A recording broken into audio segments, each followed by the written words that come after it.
Assalamualaikum warahmatullahi wabarakatuh.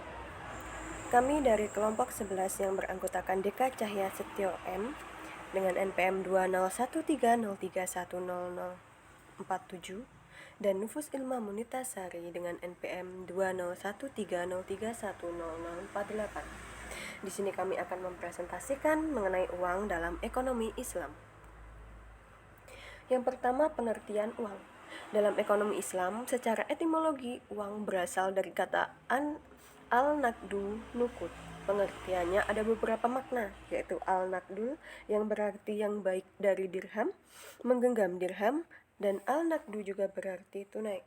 Beberapa istilah penyebutan uang dari beberapa tokoh ekonomi Islam tersebut mempunyai titik temu bahwa uang merupakan benda-benda yang disetujui oleh masyarakat umum sebagai alat perantara untuk mengadakan tukar-menukar atau perdagangan dan sebagai standar dari nilai barang maupun jasa.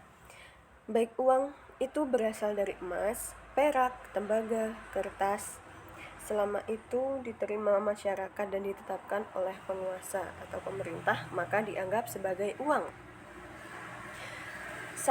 Fungsi uang yang pertama yaitu satuan nilai atau standar ukuran harga, unit of account. Yang kedua yaitu pertukaran dan memenuhi kebutuhan, medium of exchange. Selanjutnya jenis-jenis uang. Yang pertama, uang barang. Uang barang adalah alat tukar yang memiliki nilai komoditi atau bisa diperjualbelikan apabila barang tersebut digunakan bukan sebagai uang. Sebagai medium of change, terdapat 3 ciri penting yang harus diperhatikan. Yang pertama, kelangkaan atau scarcity. Supply dari medium of exchange haruslah terbatas. Apabila tidak, maka nilai pertukaran dari komoditi tersebut tidak ada. Yang kedua, daya tahan. Jelas bahwa medium of exchange harus tahan lama dan hal ini berhubungan dengan fungsi ketiga dari uang secara konvensional, yaitu sebagai store of value. Yang ketiga, nilai tinggi. Sebagai medium of change, sangatlah nyaman apabila unit tersebut mempunyai nilai tinggi sehingga tidak membutuhkan jumlah yang banyak dalam memerlukan transaksi. Yang kedua adalah uang logam atau metallic money. Penggunaan uang logam merupakan fase kemajuan dalam sejarah uang. Logam pertama yang digunakan manusia sebagai alat tukar adalah perunggu, besi, dan terakhir logam mulia emas dan perak. Ketika volume perdagangan semakin meningkat dan meluas yang meliputi perdagangan antar negara, muncullah penggunaan emas dan perak sebagai uang. Pada masa awal pemerintahan Islam, Nabi menerapkan sistem 2 jenis logam ini dalam aktivitas dagang.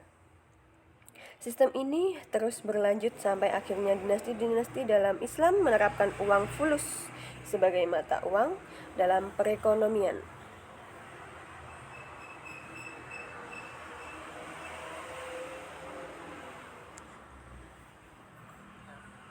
Uang bank atau anuk musyarofiyah. Uang bank disebut dengan istilah uang kiral, yaitu uang yang dikeluarkan oleh bank komersial melalui cek atau alat pembayaran giro lainnya. Cek merupakan perintah yang ditunjukkan oleh pemilik deposit kepada bank untuk membayarkan kepadanya atau kepada orang lain atau pemegangnya sejumlah uang. Uang kiral ini merupakan simpanan nasabah bank yang dapat diambil setiap saat dan dapat dipindahkan kepada orang lain untuk melakukan pembayaran.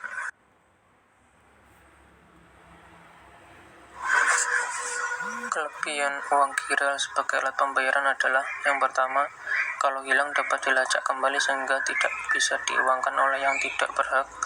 Kedua, dapat dipindah tangankan dengan cepat dan ongkos yang rendah.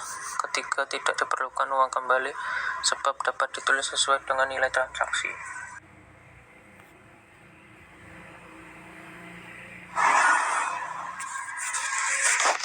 Keempat, uang kertas atau anuk al-warakiyah.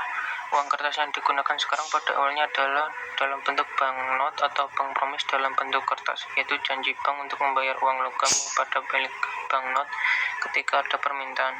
Karena kertas ini didukung oleh kepemilikan atas emas dan perak, masyarakat umum menerima uang kertas ini sebagai alat tukar.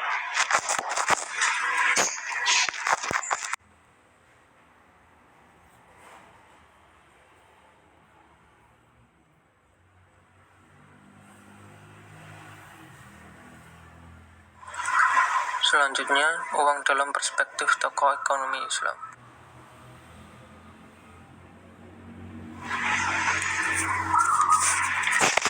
Uang dalam perspektif ekonomi Islam adalah alat untuk masyarakat banyak, bukan monopoli perorangan. Sebagai alat umum, maka masyarakat dapat menggunakannya tanpa ada hambatan dari orang lain. Oleh karena itu, dalam tradisi Islam, menumpuk uang sangat dilarang.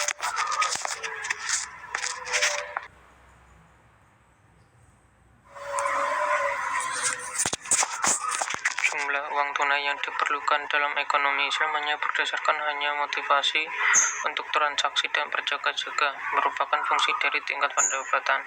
Meningkatnya pendapatan akan meningkatkan permintaan atas uang oleh masyarakat.